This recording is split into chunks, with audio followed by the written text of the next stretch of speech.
स्वरों का उच्चारण स्थान कंठ से आ छोटा बड़ा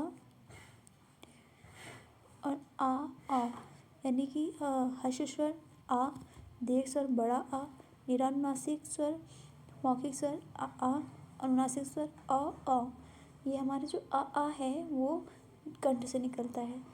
तालु से, तालव से यानी मुंह के भीतर की छत का पिछला भाग तालु से ई हमारा तालु से निकलता है। मूर्धन्य स्वर यानी कि री, मूर्धा जो होता है री से निकलता है। कंठ और तालव से ए निकलता है। कंठ और ओष्ठ से, कंठोष्ठ से औ, ओष्ठ से उ निकलता है। व्यंजनों का वर्गीकरण व उच्चारण स्थान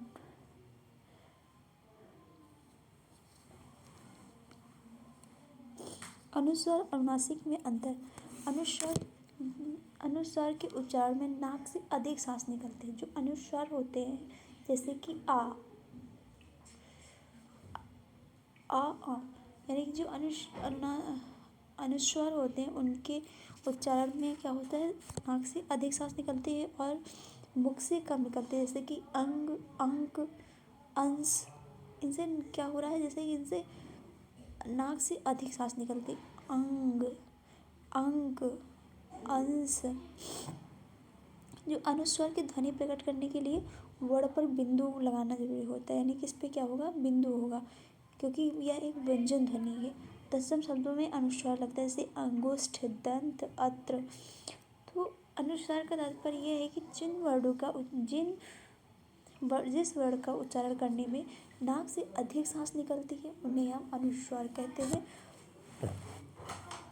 अनुनासिक के उच्चारण में नाक से बहुत कम सांस निकलती है। जब अनुनासिक स्वरों का उच्चारण हम करते हैं तो उसमें क्या होता है, हमारे नाक से बहुत कम सांस निकलती है, मुख से अधिक।